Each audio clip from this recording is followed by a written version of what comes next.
안녕하세요. 영업의 신조입니다. 오늘은 월요일이네요. 다들 그 주말 잘 보내셨나요? 이제부터 또 11월이 시작되는데 힘내시기 바랍니다. 사업 계획이다, 준비, 국제 전시회다. 요즘에 좀 많이 바쁘시죠? 11월달 많이 바쁘시더라도 힘냈으면 합니다. 자, 오늘은 취업 준비생들을 위한 시간을 좀 이제 가져보려고 합니다. 이제 취준생들이 해외 영업에 대해서 어느 정도 이제 개념이 있으면은 이제 조금 쉽게 마음의 결정을 할 수가 있는데, 해외 영업에 대해서 이렇게 딱 이렇게 구분해 놓는 그런 자료들이 많이 없어요, 영상들이나. 그래서 제가 오늘부터 조금씩 하나씩 정리를 해드리겠습니다. 해외 영업에 들어가려면, 취업을 하려면 영어를 뭐 7개국어 이상 막 해야 되나요? 뭐 이런 질문들이 굉장히 많아요. 근데 기본적으로 막 7개국 이렇게 쓰지는 않고요. 왜냐면 이제 다른 나라 국가, 예를 들어서 뭐 방글라데시라든지 뭐 파키스탄 이런 데서 방글라데시하고 파키스탄어를 꼭 써야만이 국제 비즈니스를 할 수 있느냐? 뭐 그건 아니죠. 그쪽이 영어를 쓰기 때문에 가장 대화하기 쉬운 언어를 선택합니다. 그게 이제 영어죠. 그래서 기본적으로 이제 영어는 필수적으로 이제 해야 되는 거고, 근데 약간 그러니까 제2, 제3개국어가 필요한 부분은 어느 부분이냐면, 예를 들어서 해외 영업에 취직을 해서 이제 입사를 하게 돼서 지역을 맡게 됐어요. 그렇게 되면 보통 아시아, 이제 보통 대한민국을 기준으로 해서 중국이나 일본 이렇게 있죠. 근데 그러면 이제 시장이 큰 게 이제 중국 시장이 크잖아요. 일본 시장도 크고. 그렇게 되면 아시아 담당자들은 기본적으로 영어 커뮤니케이션은 다른 나라, 중국이나 일본 빼고 나머지 위해서는 이제 진행을 해야 되는데, 중국의 그런 바이어를 감동시키기 위해서는 중국어를 하면 더 좋겠죠. 그리고 일본 바이어랑 미팅을 할 때 일본어를 써주면은 조금 더 감동적이겠죠. 그렇기 때문에 그 해당 나라 국가를 잘하거나 또는 많이 알거나 못해도 기본적인 거, 대화, 생활, 해당 국가어로 얘기할 수 있으면 굉장히 좋습니다. 예를 들어 볼게요. 노르웨이에서 이제 제조사가 있습니다. 그래서 저희가 노르웨이 이제 바이어로 공장을 방문을 했습니다. 해외 출장을 갔습니다. 근데 이제 저희가 영어로 이렇게 얘기하는 경우도 있겠지만, 저희가 노르웨이어를 사용해 가지고 인사를 한다던가 아니 미팅을 한다던가 그러면 그 제조사를 설득을 해서 독점권을 더 따는 게 쉽겠죠. 왜냐면 저녁 식사 시간이라든지 비즈니스로 뭐 영어를 한다고 하더라도 그 외의 시간에 뭐 재밌는 얘기라든지 아니면 자기 얘기라든지 이런 것들을 노르웨이 말로 이렇게 해주면 상당히 호감이 나죠. 근데 그쪽 제조사에서 한국 시장 관련해서 판매권을 결정하는 데 있어서 경쟁이 들어갔다. 근데 한 분은 영어만 하시고, 이제 우리는 이제 영어도 기본으로 하는데 노르웨이어를 조금 잘 구사를 한다. 그렇게 되면은 그쪽에서 생각했을 때는 당연히 노르웨이어를 조금 하는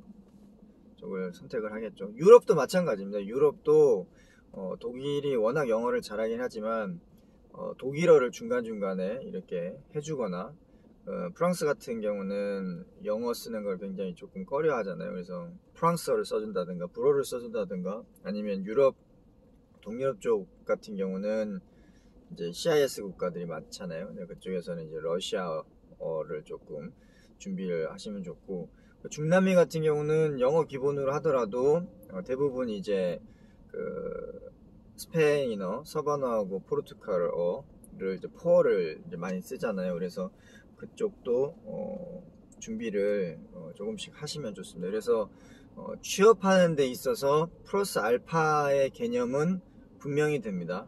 왜냐면 그 담당이 취업을 해서 아시아 담당이 될 수도 있고 유럽 담당이 될 수도 있고 그리고 중남미 담당이 미주 담당이 될 수도 있잖아요. 그렇기 때문에 플러스 알파가 되는데 면접 때 서류 검사 때 그것도 보지만 가장 중요한 거는 영업적인 마인드, 개척 정신 이런 것들이 있느냐 이런 걸 좀 더 많이 봅니다. 그렇기 때문에 저는 영어밖에 못해요. 그래서 해외 영업은 조금 많이 힘들지 않나요? 라고 생각하시는 분들은 도전을 하십시오.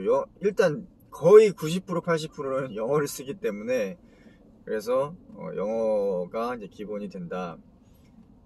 그리고 나서 입사해서 자기가 지역 담당이 정해질 거 아니에요. 이 유럽 담당 또는 아시아 담당, 이제 미주, 중남미 담당 이렇게 정해지면 그때부터 이제 파기 시작하시면 됩니다. 그래서 아시아 담당은 일본어 좀 공부하시고 중국어 공부하시고 그다음에 저기 유럽 담당은 이제 프랑스어, 시장 큰 데 있잖아요. 독일어, 그다음에 러시아어 이렇게 하시면 되고 그다음에 저쪽 미주, 중남미 담당은 이제 스페인어, 포어 이렇게 하시면 좋습니다. 그럼 영어 수준은 어느 정도 해야 되나요?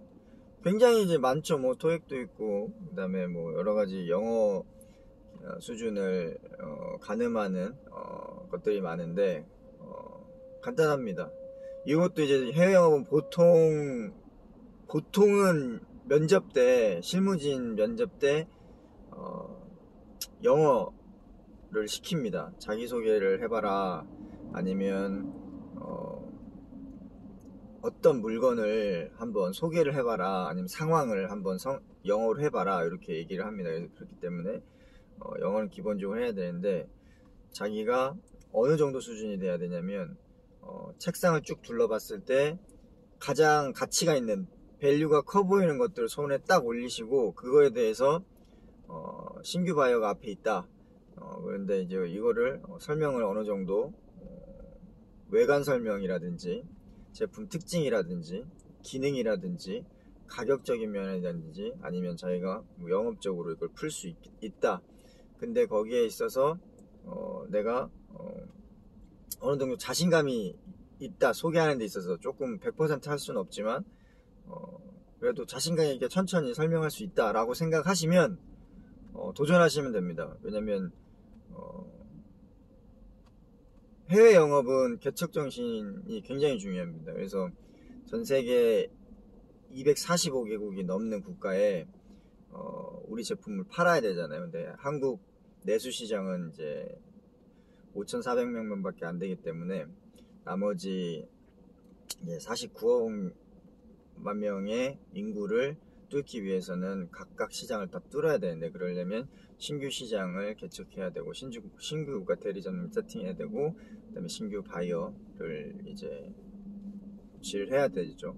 그렇기 때문에 개척 정신이 굉장히 중요하다. 그렇기 때문에 자기가 언어는 잘 못하더라도 자신감 있게 물건을 팔 수 있는 의지만 있으면 해외 영업은 다 하실 수 있습니다. 그렇기 때문에 너무 나는 영어밖에 못해 그리고 난 영어 수준이 아직 좀 부족해 그래서 준비하는데 너무 시간을 쏟아가지고 실전 경험을 하는 그런 기중과 기회를 놓치지 않으시기 바랍니다. 그래서 해외 영업도 취업하시게 되면 위에 사수분도 지정해주고 팀장님이나 부무장님이 전체적으로 가이드도 해주고 그다음에 수정보완도 다 해줍니다. 그렇기 때문에 자기가 열심히 하고자 하는 의지만 있다면 그리고 중간에 포기하지만 않는다면 2년만 버티시면 됩니다. 그러면 업무 자체가 스킬을 만들어줘요. 어느 정도 역량이라든지 직무에 대한 스킬을 만들어주기 때문에 처음에는 굉장히 힘들 거예요. 하지만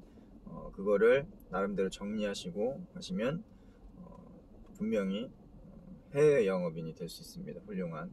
자, 그러면 오늘은 영업의 신 조이 취준생들을 위해서 해외 영업 언어를 어느 정도 해야 되나요? 라는 거에 대해서 좀 알아봤습니다.